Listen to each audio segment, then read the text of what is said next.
Hello, my name is Mark Rigby and I'd like to talk to you today about the concepts and principles of using a height adjustable electric sit-stand desk.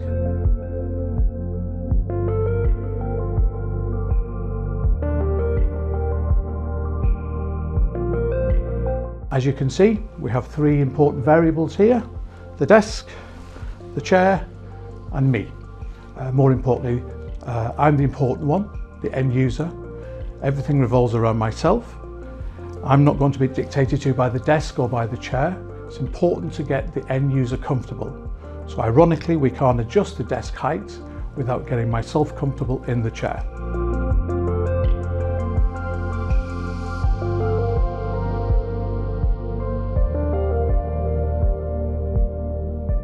I've taken the liberty of adjusting this chair to myself, and so now, as you can see, my feet are flat on the floor. I'm sitting right to the back of the chair. It's all at the right height for myself. My arms are relaxed, and this now height of the armrests will dictate the optimum height for my desk. As you can see, it's glaringly apparent this desk is too low. What that's going to do is make me lean forward. It's called dropping down.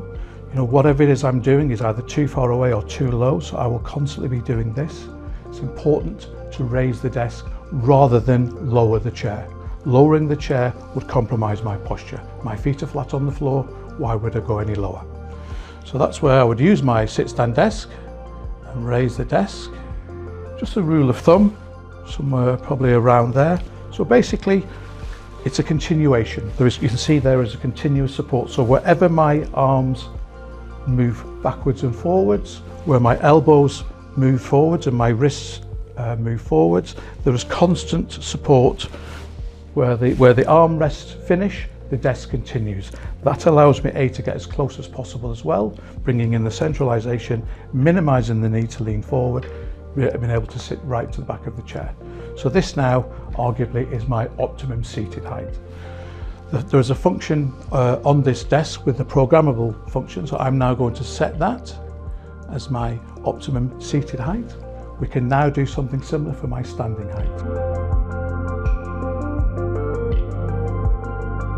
Okay, so I'm now going to raise the desk to my optimum standing height, just a little bit higher.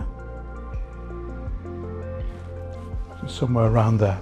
This is a question we often get asked with height adjustable desks, is what is the right height, for standing at? Again, a rule of thumb, you want to be relaxed. Imagine you're standing there, could be here for quite a while. You want your shoulders to be relaxed and your arms similar to when you're seated at around the 90-degree position. So again, we don't want to be dropping down. Bearing in mind you've got the thickness of your keyboard as well, so you might need to bear that in mind.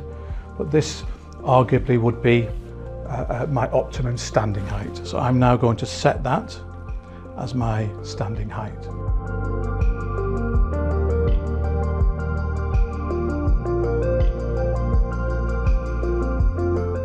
We're not now trying to stand for a long duration, a marathon of spending 1 or 2 days standing or 1 or 2 days seated. It's far better to have that frequent transition between sitting to standing. I mean, a general rule of thumb within the ergonomics community is called the 3 S's. Within a 20-minute period is to have 16 minutes seated, 3 minutes standing and 1 minute stretch. So again, if you can imagine, that's 3 transitions within an hour of that desk moving up and down. That's 24 times within a working shift. So I'd like to see this desk moving up and down like a yo-yo. It's not all about standing for a period or seated for a period. It's about having that frequency of sitting, standing, sitting, standing. That's when you'll reap the benefits from a sit-stand desk.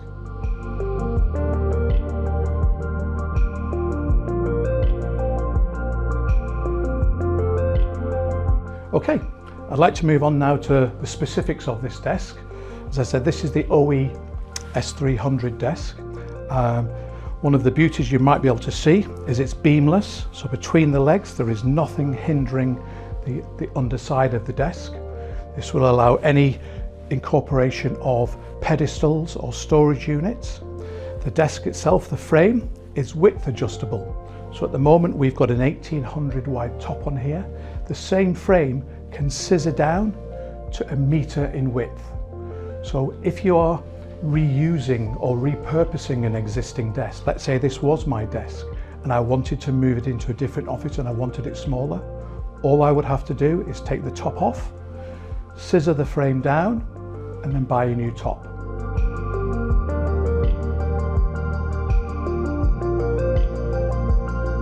I'm now going to show you some of the functionality within the hand controller.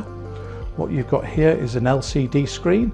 So as I'm moving the desk up and down, you have a visual representation of the height, so you can see itself. I mean, it's interesting to note, if I was to put this down to standard desk height, you would not believe that is a standard desk.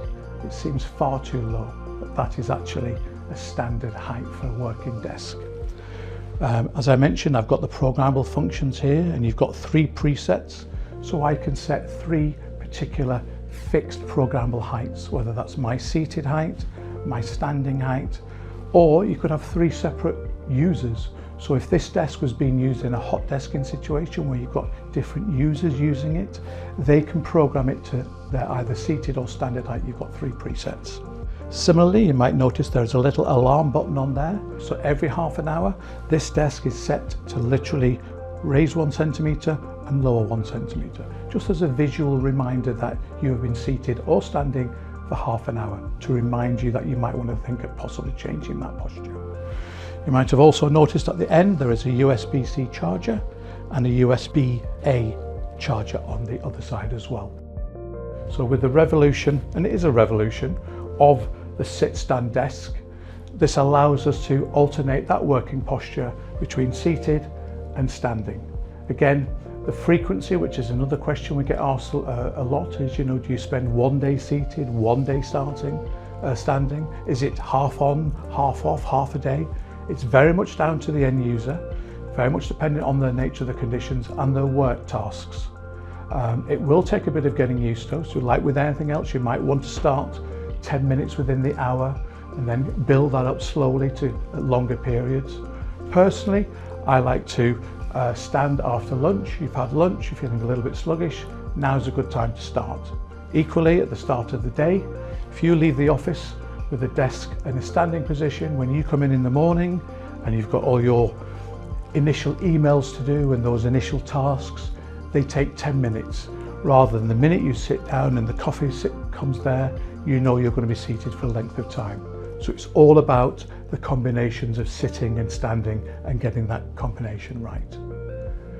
As always, see you next time, and thank you very much. If you have any questions or queries, feel free to reach out and let us know.